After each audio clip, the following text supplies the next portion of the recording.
Somebody roll it back to Stranger Things Season 1, because as we start out this video, the only thing going through my mind is that, darling, you're gonna have to let me know, should I stay or should I go? Let's talk today about two of the top players in the entire National Hockey League playing for the Edmonton Oilers. We're going over Connor McDavid, and we're also talking about Leon Draisaitl. Because an update from Frank Seravalli on the DFO Rundown show goes out there and addresses the idea, talking about either of these two guys and whether or not their futures lie with the Edmonton Oilers. Now, I'm going to be honest here, this is not really a topic that I actually thought was worth talking about, but after seeing how much the internet has sort of responded and brought this up over and over again ever since this quote was made on the show, I was like, okay, well, maybe this is a little bit more of an important topic than I initially thought. So essentially, what this idea revolves around is the contract status of both McDavid and Draisaitl.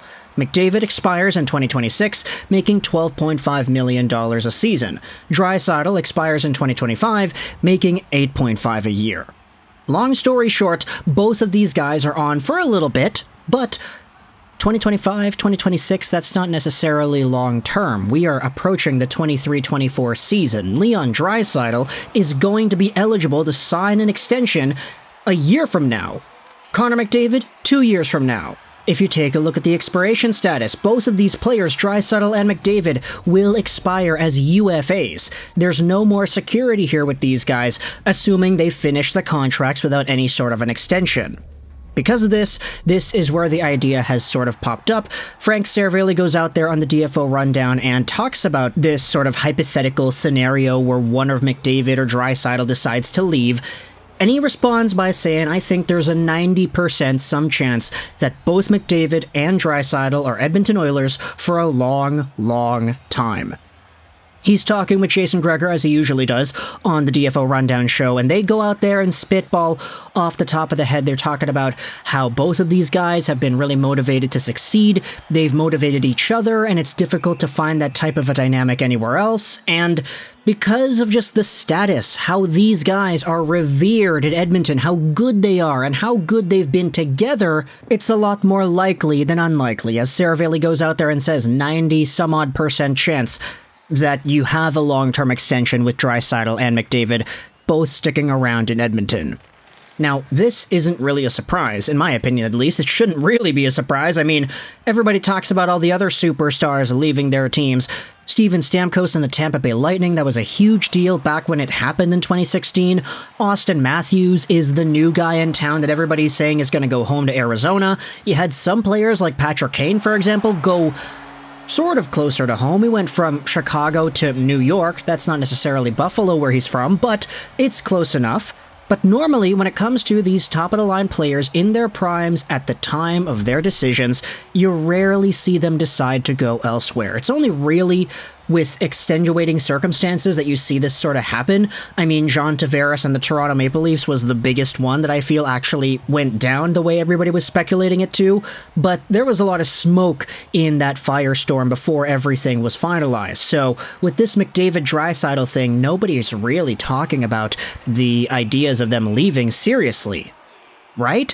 I mean, I'll see the odd Reddit post once in a while, a few people on Twitter just kind of spitballing and saying some hypotheticals like, oh, what if McDavid decides to leave? Oh, if the Oilers don't win soon, if they don't make it to the finals soon, if they don't build a team that's worthy of being first in the Pacific soon, then you're going to see McDavid and Draisaitl leave. They have the opportunity to do that. And while I definitely don't discredit the contract situation right now, hey, if they wanted to kind of leave some money on the table, hold it off for a bit before they sign the extension, they're free to do that. But just based off of everything these two have meant to Edmonton, what Edmonton has meant for these two, and how they've impacted the game together alongside of each other with a squad that they're dedicated to winning for, it doesn't really seem like a possibility here that either McDavid or Draisaitl just completely shuts down any Ken Holland negotiation and decides to go rogue, signing a contract elsewhere. Like, you know, if there's any team that's going to go out there and shell out as much money as it's humanly possible to re-sign McDavid and Draisaitl,